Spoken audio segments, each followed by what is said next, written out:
ছেলেবেলা। এবার ছেলেবেলার বিষয় আর কি বলি, অত্যন্ত বিশেষ হয় এই ছেলেবেলা। সেই সময়ের অনেক কথা আমাদের আজও মনে আছে আর সারা জীবন মনে থাকবে। এমন কোনো কথা যেমন কিছু একটা ঠাট্টা করেছিলাম, যাতে মাতা পিতা এত রেগে গেছিলেন যে সেদিন হয়তো আমাদের খেতেই দেননি। এরকম হয়, আর আমার সাথেও তা হয়েছে। কিন্তু একটু ভেবে দেখুন, যখন আমরা অভুক্ত থাকি তখন কি আমাদের মাতা পিতার গলা দিয়ে খাবার নামতে পারে? কখনোই নয়। কিন্তু আমরা তো কথা বলছি মাতা পিতাকে নিয়ে। কিন্তু যদি আমরা নিজেদের কথাও বলি, আমরা যদি কখনো জানতে পারি, কোনো ভিক্ষুকের বিষয়ে জানতে পারি যে সে অভুক্ত রয়ে গেছে, তখনও আমাদের গলা দিয়ে খাবার নামে না। আর এই যে কথাটা, যখন সমাজে খুব বড় কোনো বিপদ আসে তখন এই কথা আমাদের কাছে স্পষ্ট হয়ে যায়। যেমন ধরুন কোনো মহাযুদ্ধ বা মহামারী হয়, তখন মন অশান্ত হয়ে ওঠে। আর তখন যদি আপনি মনে শান্তি পেতে চান, তো একটাই মন্ত্র রয়েছে, সেবা করুন। যতটা পারবেন ততটা সেবা করুন। এই সমাজে কত সংখ্যক মানুষ রয়েছেন যারা খালি পেটে শুয়ে পড়েন। কিন্তু যদি আমাদের মধ্যে প্রত্যেক মানুষ চেষ্টা করেন, সঠিকভাবে চেষ্টা করেন, তাহলে কোনো মানুষ অভুক্ত থাকবেন না। এক অত্যন্ত গুরুত্বপূর্ণ কথা মনে রাখবেন, কোনো দরিদ্র, কোনো অভুক্তকে খেতে দেওয়া তা হলো ঈশ্বরকে ভোগ নিবেদন করার থেকেও মহান কার্য। কারণ ঈশ্বর গরিব মানুষের প্রার্থনায় বাস করেন। আর ধরে নিন, যদি সেই ভিক্ষুক আপনার দেওয়া খাবার গ্রহণ করেন, অর্থাৎ ঈশ্বর আপনার দেওয়া খাবার গ্রহণ করলেন। কারণ এই মানবতা, এই সেবাই হলো ঈশ্বরের সব থেকে বড় আরাধনা। তাই এই আরাধনায় বিলীন হয়ে থাকুন, আর আমার সাথে ভালোবেসে বলুন, রাধা রাধা। কিছু মানুষ এরকম ভেবে থাকেন যে পরিশ্রম করার দরকারটাই বা কি। এই প্রকৃতি আমাদের সবকিছু দিয়েছে, জন্ম দিয়েছে, জীবন দিয়েছে। এই প্রকৃতি আমাদের পালন পোষণও করে নেবে। এবার আপনি বলুন, কখনো দেখেছেন সিংহকে কারোর সেবা করতে? দেখেননি তো। কখনো আপনি দেখেছেন পাখিকে চাকরি করতে? দেখেননি তো। তাও নিশ্চয়ই তাদের পেট ভরে। চলুন, আপনার এই কথা আমি মেনে নিলাম। এবার আপনি আমার একটা কথার উত্তর দিন। আপনি কখনো দেখেছেন কোনো প্রাণী নিজে হেঁটে এসে সিংহের মুখে এসে বলছে যে আমাকে আপনি খেয়ে ফেলুন, আমাকে নিজের খাদ্য করে নিন, নিজের পেট ভরিয়ে ফেলুন? এরকম তো কখনোই হয় না। সিংহ নিজের খাবার বনেই পেয়ে যায়, কিন্তু শিকার তাকে নিজেকেই করতে হয়। যদি এটা না করে তাহলে সে অনাহারে মরে যাবে। যদি কথা বলা হয় পাখির, তাহলে বলি প্রকৃতি ওকে খাবার নিশ্চয়ই দিয়েছে, কিন্তু সেই খাবার খুঁজে নিতে হয় তাকে নিজেকেই।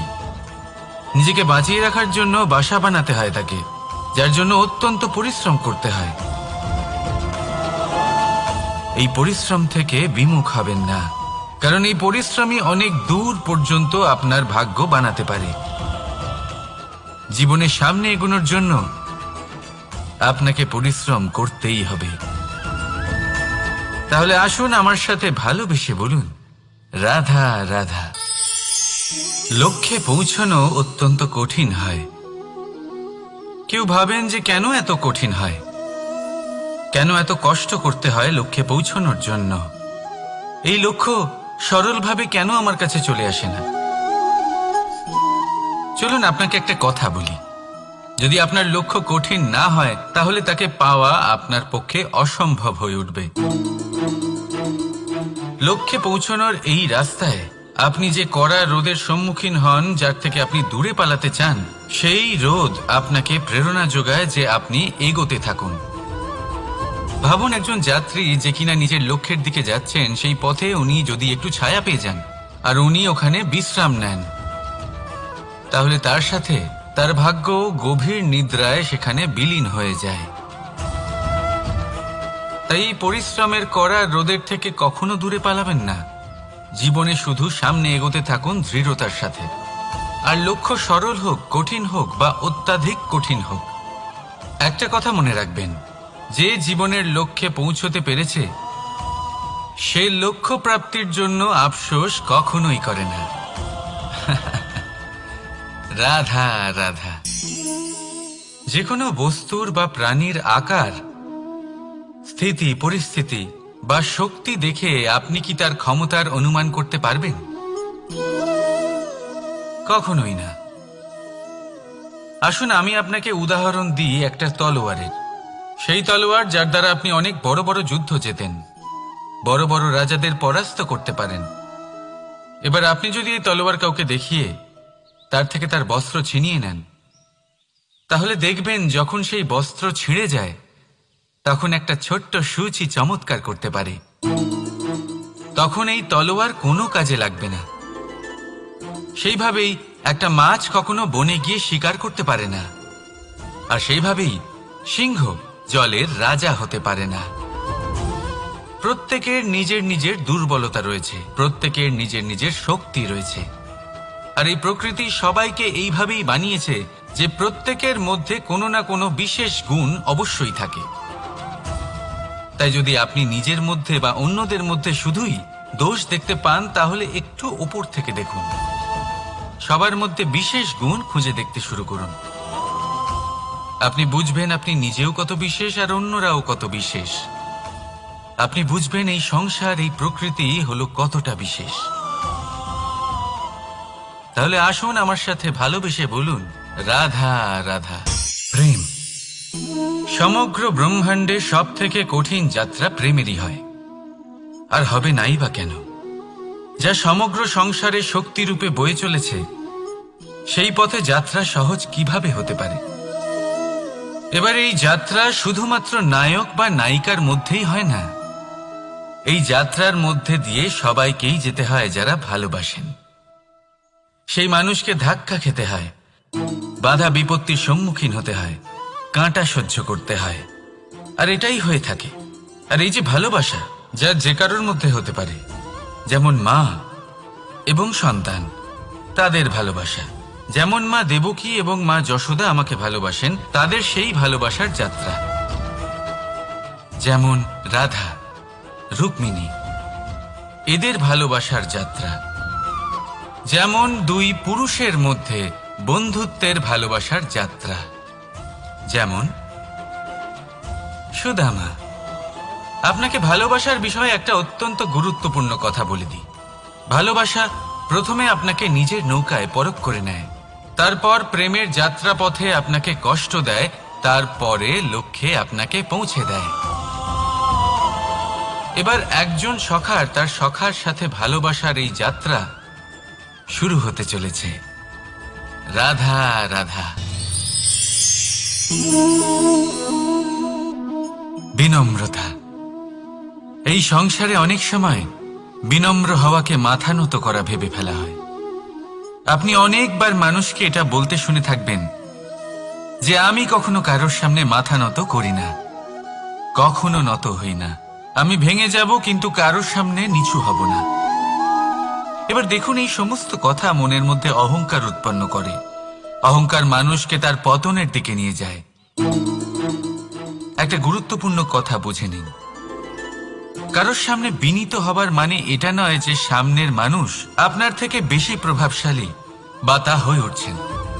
এটার মানে এটাও নয় যে আপনি হেরে গেছেন বা হার স্বীকার করে নিচ্ছেন।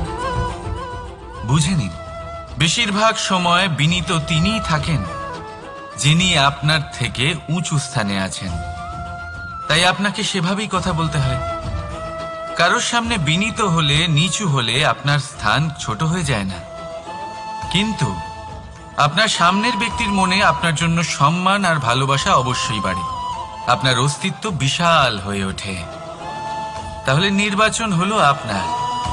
কি চয়ন করবেন, বিনম্রতা নাকি অহংকার? রাধা রাধা।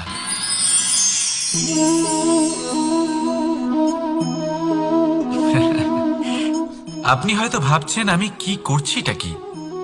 আজ আমি ভাবলাম যে রান্না করতে একটু সাহায্যই করে দিই, তাই চাল বেছে দিচ্ছিলাম। ভেবেছিলাম এই কাজটা অত্যন্ত কঠিন হবে। না, সহস্র ভালো চালের মধ্যে থেকে দুটো কাঁকর বাছা শুধুমাত্র অভ্যেসের ব্যাপার।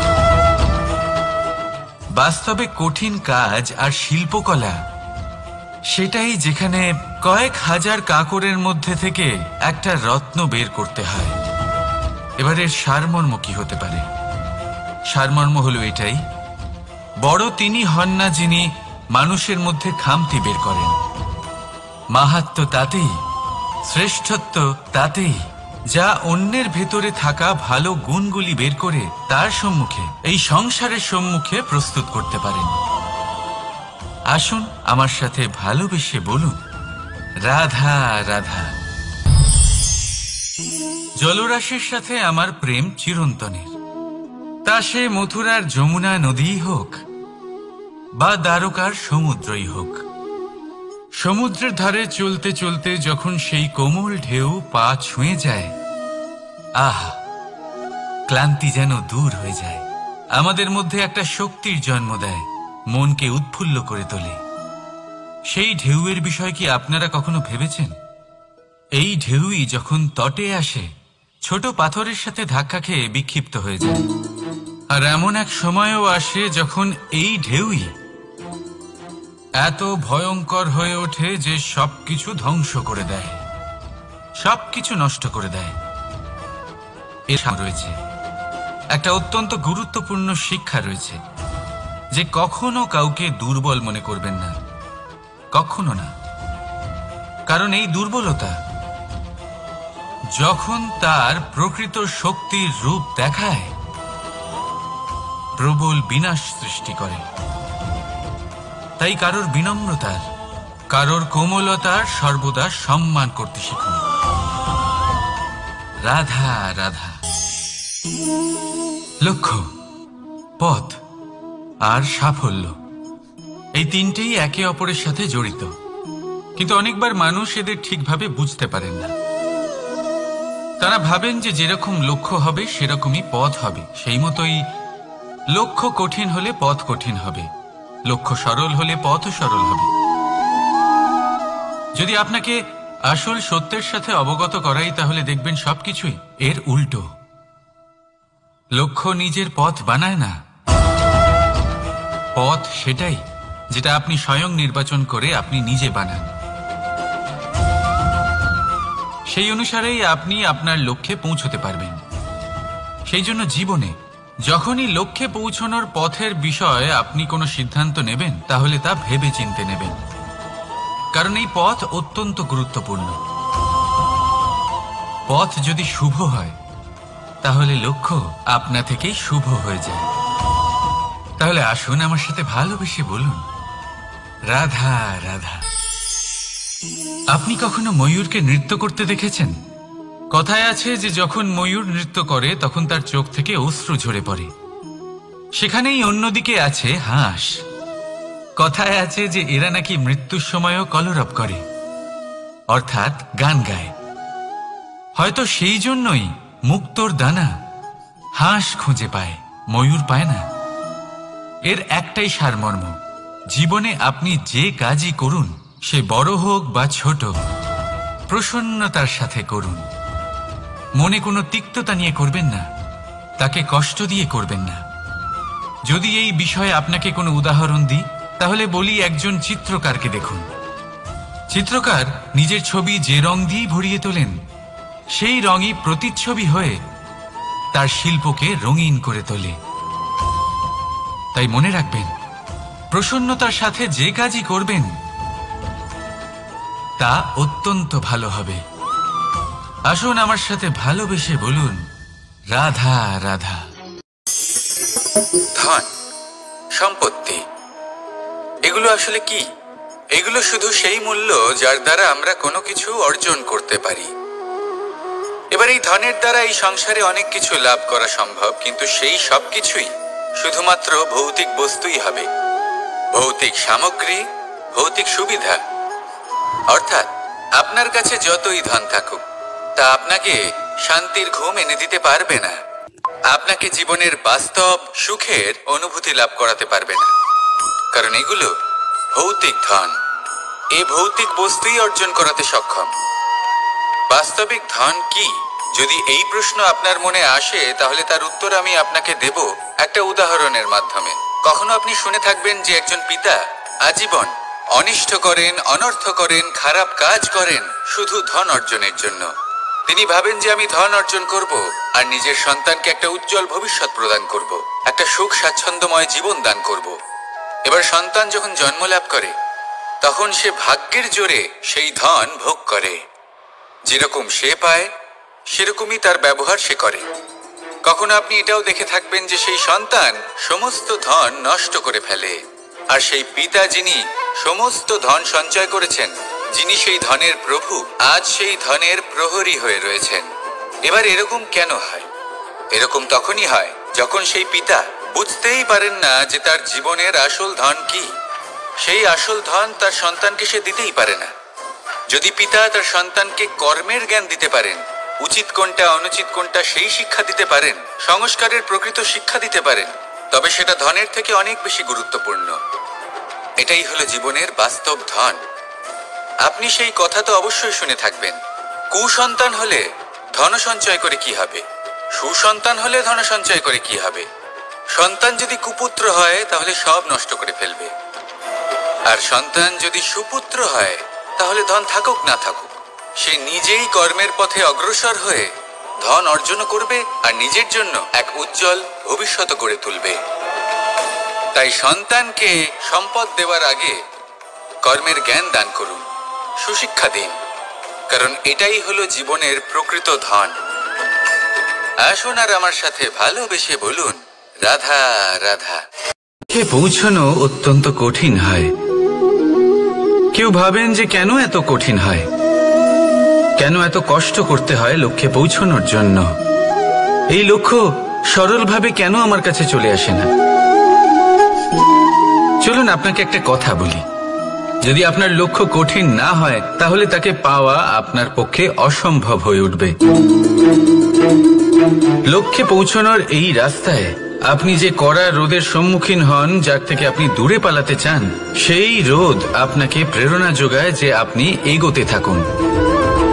ভাবুন একজন যাত্রী যে কিনা নিজের লক্ষ্যের দিকে যাচ্ছেন, সেই পথে উনি যদি একটু ছায়া পেয়ে যান আর উনি ওখানে বিশ্রাম নেন, তাহলে তার সাথে তার ভাগ্য গভীর নিদ্রায় সেখানে বিলীন হয়ে যায়।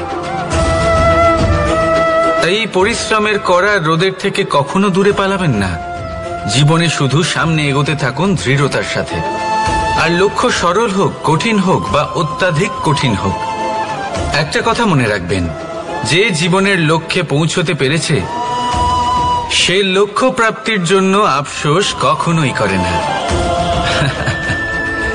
রাধা রাধা।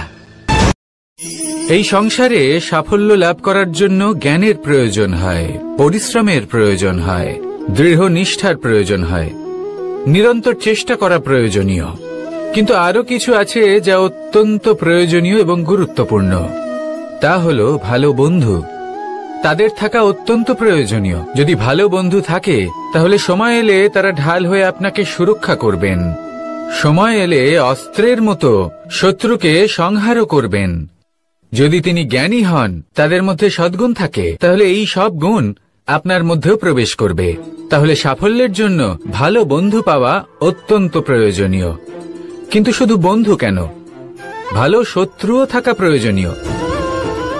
এবার আপনি ভাববেন, এ আমি কি বললাম? যদি আপনার জীবনেও ভালো অর্থাৎ শক্তিশালী শত্রু থাকে, তাহলে আপনিও শক্তিশালী হতে থাকবেন।